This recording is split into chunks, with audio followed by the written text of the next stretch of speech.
Hai guys, kami dari kelompok 12 akan memaparkan materi tentang cedera kepala berat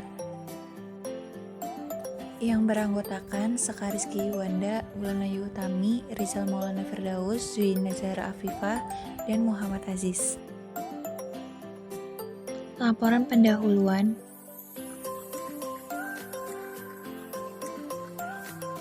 Cedera kepala berat merupakan cedera kepala yang mengakibatkan penurunan kesadaran dengan skor GCS 3-8.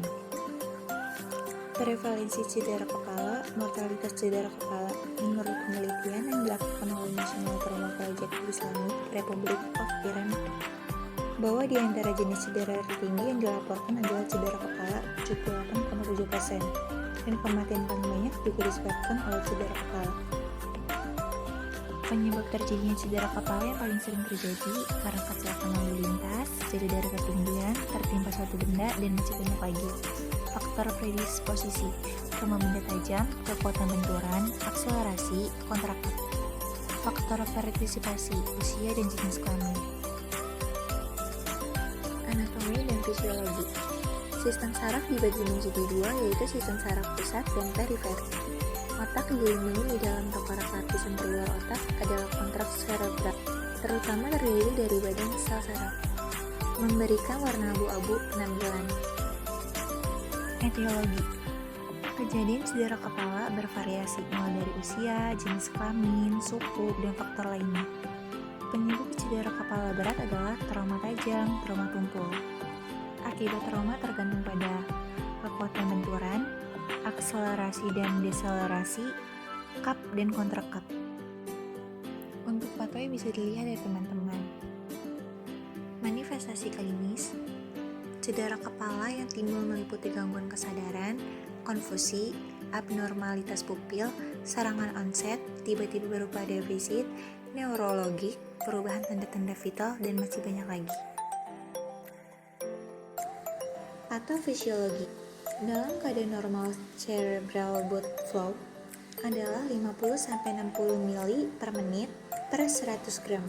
Jaringan yang merupakan 15% dari cardiac output. Akibat adanya perdarahan otak akan mempengaruhi tekanan vaskuler dimanapun penurunan tekanan vaskuler menyebabkan pembuluh darah arteriol akan berkontraksi. Untuk pemeriksaan penunjang terdapat foto polos kepala, MRI, CT scan indikasi, EEG, dan X-ray. Penata laksanaan medis, 1 resusitasi jantung paru, 2 pemeriksaan fisik, 3 tekanan intrakranial, 4 nutrisi, 5 epilepsi atau kejang. Untuk komplikasi, terdapat infeksi otak, gangguan kesadaran, cedera dan kerusakan pada otak, sindrom pasca cedera kepala. Pengasuhan keperawatan.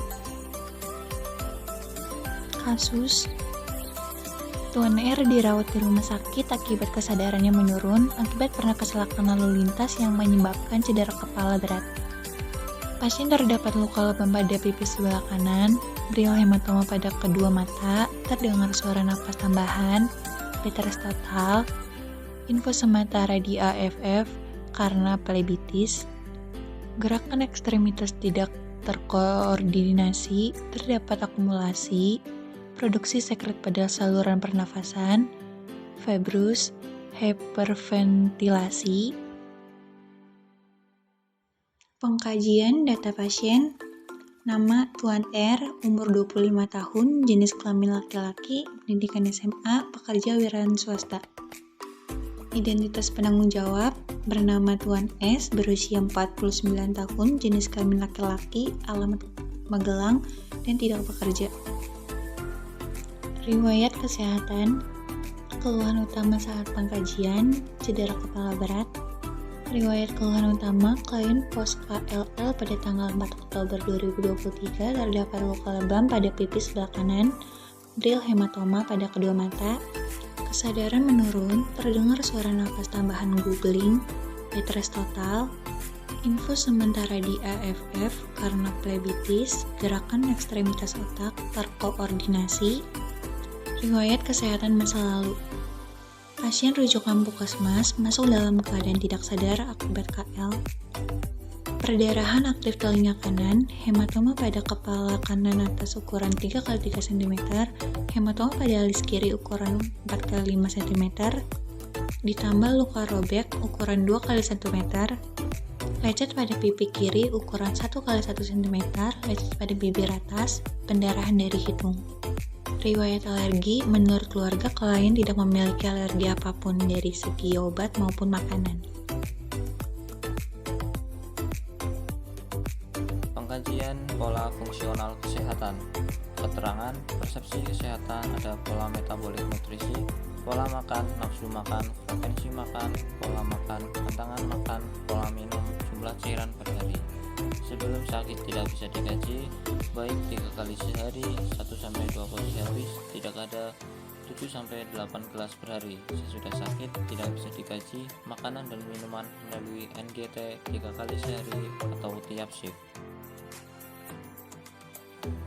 Pola istirahat dan tidur, siang, malam, gangguan tidur. Sebelum sakit jarang di atas pukul 22.00, sesudah sakit bed rest total. Pola kebersihan diri, ada mandi, sikat gigi, cuci rambut. Sebelum sakit, mandi 2 kali sehari, rajin tiap mandi pakai sampo. Sesudah sakit, dimandikan di tempat tidur setiap pagi sedikit teks isi. Pola eliminasi, ada BAB dan BAK. BAB 2-3 kali sehari, coklat kunap. BAK 4-5 kali sehari, kuning. Sesudah sakit, terpasang pampers dan kateter tetap. Produksi urin rata-rata 500 cc per hari, berwarna kuning muda. Selanjutnya, pola aktivitas. Klien tidak suka berolahraga, hanya bekerja di kebun. Sesudah sakit, tidak bisa dikaji. Selanjutnya ada pola persepsi diri atau konsep diri. Sebelum dan sesudah sakit tidak bisa dikaji. Lalu ada pola hubungan peran. Sebelum sakit, klien sangat dekat dengan orang tua dan saudaranya. Sesudah sakit tidak bisa dikaji. Selanjutnya ada pola coping, toleransi stres. Sebelum sakit, klien dalam pandangan keluarga termasuk pribadi yang sabar dan ramah terhadap orang lain. Sesudah sakit tidak bisa dikaji. Pola nilai kepercayaan spiritual. Sebelum sakit, klien rajin sholat 5 waktu. Sesudah sakit tidak bisa dikaji. Data objektif. Pemeriksaan umum, ada keadaan umum menurun, tekanan darah 120/60, nadi 103 kali per menit, suhu 38,9 derajat Celcius, respirasi 32 kali per menit, berat badan sebelum sakit 65 kg, berat badan setelah dikaji atau setelah sakit 60 kg, tinggi badan 162 cm. Pemeriksaan fisik, kepala dan rambut, inspeksi, berkeringat, luka lecet pada dahi kiri dan di atas mulut, tampak hematoma dan luka bekas headsing pada bagian belakang kepala, perdarahan sedikit, palpasi, teraba hematoma pada daerah maksila sebelah kanan, telinga, inspeksi, terpasang tampon pada telinga sebelah kanan, ada sedikit pengeluaran darah, palpasi, tidak teraba adanya benjolan, mata, inspeksi, ada refleks cahaya, respon mata 2, tampak bril, hematoma pada kedua mata, palpasi, tidak teraba adanya peninggian bola mata.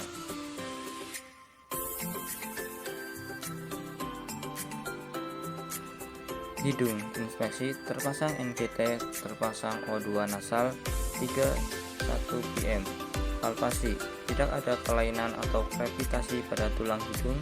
Mulut, inspeksi, luka lecet di atas bibir, gigi depan patah 1 buah. Leher, inspeksi, adanya penumpukan akumulasi sekret. Palpasi, tidak teraba adanya fraktur atau kelainan pada tulang leher, tidak terabanya benjolan kelenjar tiroid. Pemeriksaan penunjang, jenis pemeriksaan meliputi PCB, HGB, Gram, Min, Lim, Gram. Terapi medis. Pertama ada infus NaCl 0,9%, 20 tetes per menit. Indikasi obat ini digunakan untuk pengobatan dehidrasi isotonik, ekstraseluler, depresi natrium, dan juga dapat digunakan sebagai pelarut sekian injeksi. Kontraindikasi: hindari penggunaan GPNS pada pasien yang memiliki indikasi hipernatremia, hiperkloremia. Efek samping: pembengkakan terutama pada kaki, hipernatremia, hiperkloremia, rasa haus, demam, takikardi, hipertensi, sakit kepala, dan lain sebagainya.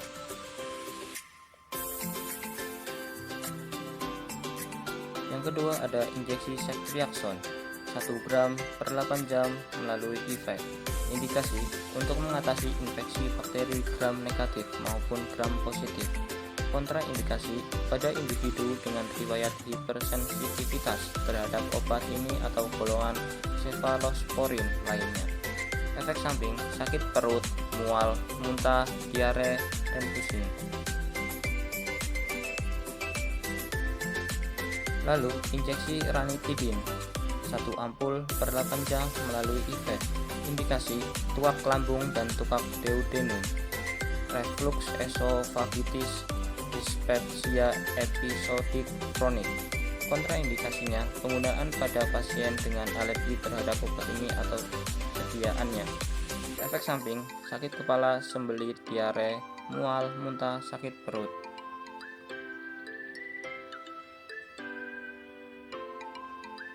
Injeksi ketorolac 1 ampul 8 jam per IV. Indikasinya penanganan jangka pendek untuk nyeri pasca bedah yang sedang, penanganan jangka pendek untuk nyeri akut pasca bedah yang sedang hingga berat. Injeksi. Kontraindikasinya anak usia di bawah 16 tahun, gangguan fungsi ginjal sedang sampai berat, kreatinin serum. Efek sampingnya kantuk, sakit perut, dan pusing.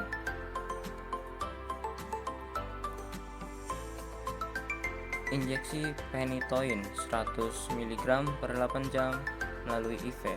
Indikasinya obat untuk mengendalikan kejang pada penderita epilepsi. Obat ini juga digunakan untuk mengatasi trigeminal neuralgia serta mencegah dan menangani kejang yang terjadi selama atau setelah prosedur bedah syaraf. Kontraindikasinya, phenytoin tidak boleh digunakan pada kondisi riwayat hepatotoksisitas akut yang disebabkan oleh phenytoin, penggunaan bersamaan dengan delafirdine. Efek sampingnya gangguan saluran cerna, pusing, nyeri kepala, tremor, insomnia, dan lain sebagainya.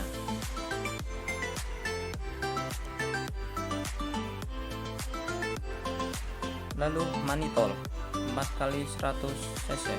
Indikasinya cairan infus yang digunakan untuk mengurangi tekanan dalam otak, tekanan intrakranial, tekanan dalam pola mata, tekanan intraokular, dan pembengkakan otak, cerebral edema.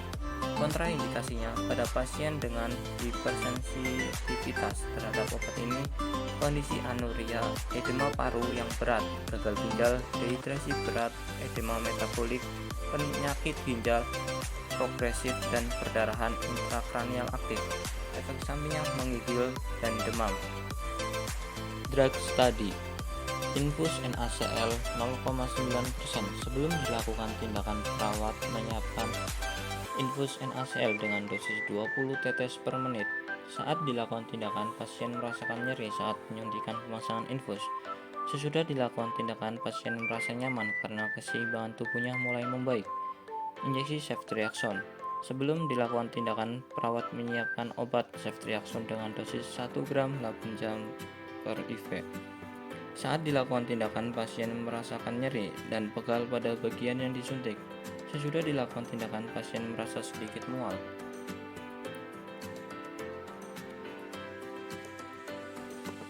Injeksi ranitidin.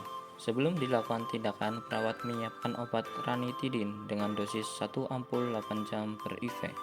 Saat dilakukan tindakan, pasien merasakan nyeri dan pegal pada bagian yang disuntik. Sesudah dilakukan tindakan, pasien merasa mual dan diare. Injeksi ketorolac Sebelum dilakukan tindakan, perawat menyiapkan pasien obat ketorolak dengan dosis 1 ampul 8 jam per IV. Saat dilakukan tindakan, pasien merasakan nyeri dan pegal pada bagian yang disuntik. Sesudah dilakukan tindakan, pasien merasa ngantuk dan nyeri berkurang.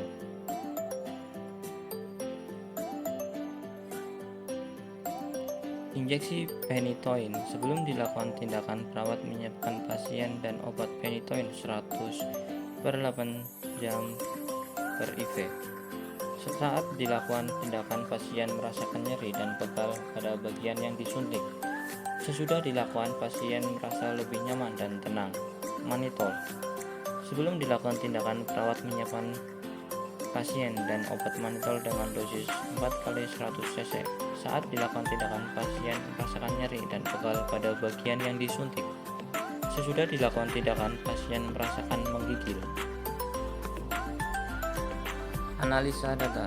Diagnosa 1, DS tidak dapat digaji, DO kesadarannya menurun, bed rest total, terpasang tampon pada telinga kanan, ada pengeluaran cairan, hiperventilasi, teraba hematoma pada daerah belakang kepala dan maksila sebelah kanan, CT scan, subdural hematoma, TB sinistra, fraktur maksila dextra, febris, suhu 38,9 derajat Celcius, nadi 103 kali per menit.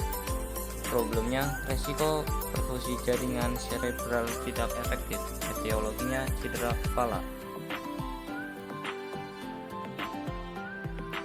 Diagnosa kedua, DS tidak bisa dikaji, DO terdapat luka robek ukuran 2 kali 1 cm, lecet pada pipi kiri ukuran 1 kali cm, lecet pada bibir atas, perdarahan dari hidung. Untuk problemnya, gangguan integritas kulit, etiologinya penurunan mobilitas.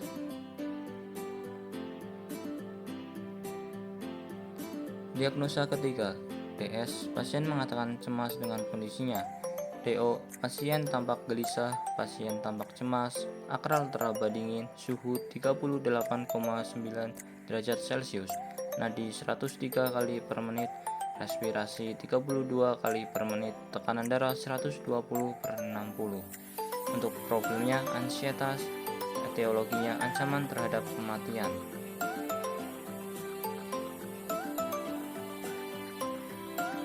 Diagnosa keempat, DS tidak bisa dikaji, BO bed rest total, terdengar bunyi nafas tambahan gargling, hiperventilasi dengan respirasi 32 kali per menit.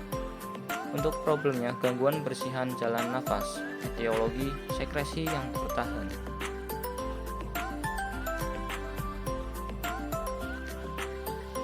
Diagnosa kelima, DS tidak bisa dikaji, BO bed rest total, terpasang tampon pada telinga, ada pengeluaran cairan. Untuk problemnya hipertermi. Untuk etiologinya proses penyakit. Diagnosa keperawatan yang mungkin muncul. 1. Resiko perfusi jaringan cerebral tidak efektif berhubungan dengan cedera kepala. Yang kedua, gangguan integritas kulit atau jaringan berhubungan dengan penurunan mobilitas. Yang ketiga, ansietas berhubungan dengan ancaman terhadap kematian. Yang keempat, bersihan jalan nafas tidak efektif berhubungan dengan sekresi yang tertahan. Yang kelima, hipertermia berhubungan dengan proses penyakit. Prioritas diagnosa keperawatan. Yang pertama, resiko perfusi jaringan cerebral tidak efektif berhubungan dengan cedera kepala. Yang kedua, gangguan integritas kulit atau jaringan berhubungan dengan penurunan mobilitas. Yang ketiga, ansietas berhubungan dengan ancaman terhadap kematian. Rencana keperawatan. Diagnosa 1. Resiko perfusi jaringan cerebral tidak efektif berhubungan dengan cedera kepala, SLKI. Setelah dilakukan tindakan perawatan selama 2 kali 24 jam, diharapkan perfusi cerebral meningkat dengan kriteria hasil tingkat kesadaran meningkat, kognitif meningkat, SLKI. Pemantauan tekanan intrakranial, observasi, identifikasi penyebab peningkatan tik, monitor pelebaran tekanan nadi, monitor irregularitas irama napas, monitor kadar CO2. Terapeutik, pertahankan sterilisasi sistem pemantauan, pertahankan posisi kepala dan leher netral. Edukasi, jelaskan tujuan dan prosedur pemantauan.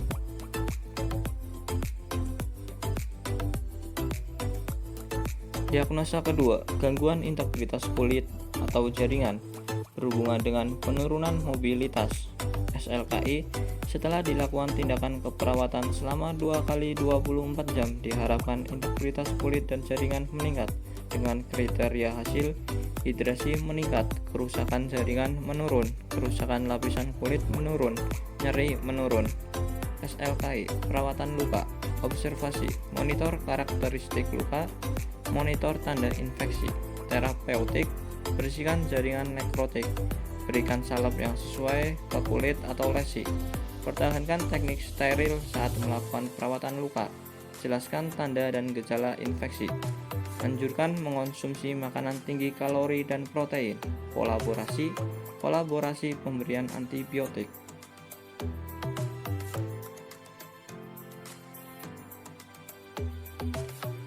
Diagnosa ketiga, ansietas berhubungan dengan ancaman terhadap kematian. Setelah dilakukan tindakan keperawatan selama 2 kali 24 jam, diharapkan tingkat ansietas menurun dengan kriteria hasil: verbalisasi khawatir akibat kondisi yang dihadapi menurun, perilaku gelisah menurun, perilaku tegang menurun, frekuensi pernafasan menurun, frekuensi nadi menurun.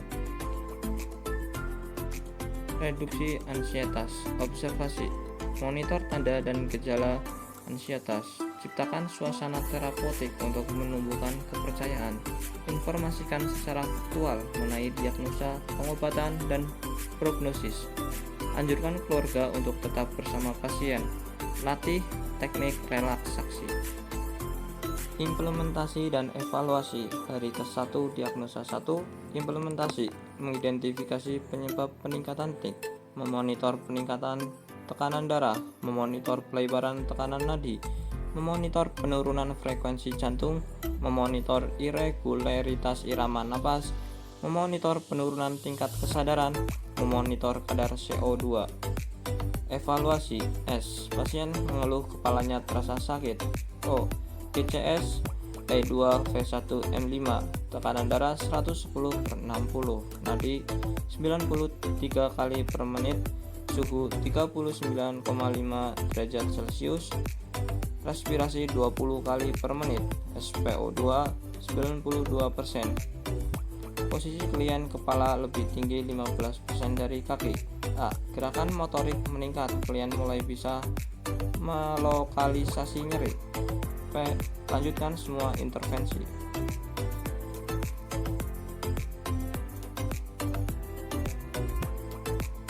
Hari ke-1, diagnosa 2, implementasi. Pukul 15.30, observasi, memonitor karakteristik luka, memonitor tanda infeksi.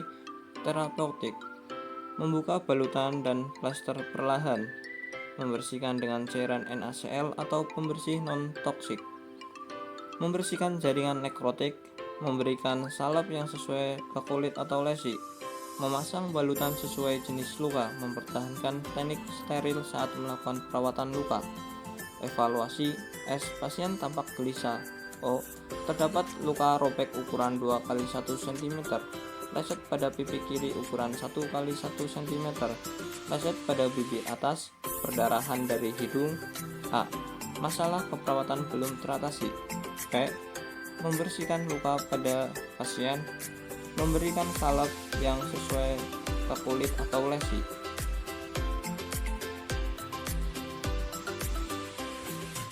Hari ke-1, diagnosa 3, implementasi, mengidentifikasi saat tingkat ansietas berubah, memonitor tanda-tanda ansietas seperti cemas, tegang, dan gelisah. Evaluasi. S. Pasien cemas dengan kondisinya. O. Pasien tampak gelisah, pasien tampak cemas. S. Suhunya 38,9 derajat Celcius, nadi 103 kali per menit, respirasi 32 kali per menit, tekanan darah 120 kali 60. A. Intervensi keperawatan belum teratasi. B. Lanjutkan semua intervensi.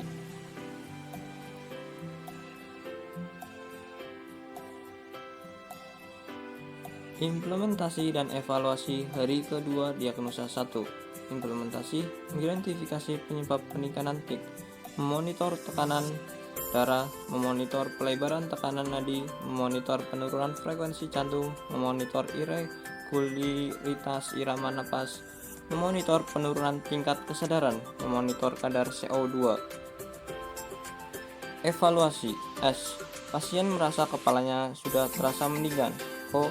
GCS E2 V1 M5, tekanan darah 115/70, nadi 93 kali per menit, suhu 37,2 derajat Celcius, respirasi 30 kali per menit, SpO2 92%. Posisi klien, kepala lebih tinggi 15 derajat dari kaki. A. Gerakan motorik meningkat, klien sudah bisa merasakan nyeri atau sudah tidak bisa merasakan nyeri. P. Intervensi selesai.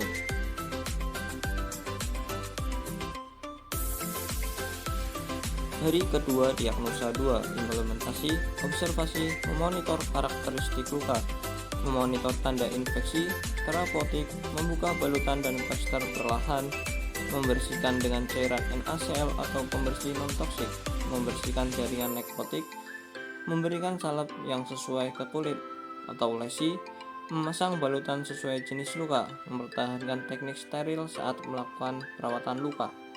Evaluasi. S. Pasien mengatakan sudah merasa lebih tenang. O. Luka sudah dibersihkan dan dioleskan salep pioplacenton. Tidak ada tanda-tanda infeksi. A. Masalah keperawatan belum teratasi. B. Membersihkan luka pada pasien, memberikan salep yang sesuai ke kulit atau lesi. Hari kedua diagnosa 3. Implementasi, mengidentifikasi saat tingkat ansietas berubah, memonitor tanda-tanda ansietas seperti cemas, tegang, dan gelisah. Evaluasi. S. Pasien sudah merasa lebih baik. O. Suhu 37,2 derajat Celcius, nadi 103 kali per menit, respirasi 32 kali per menit, tekanan darah 115/70. A. Intervensi sudah teratasi. B. Intervensi selesai. Thanks for watching. Terima kasih sudah menonton videonya, dan sampai jumpa di video pembelajaran selanjutnya.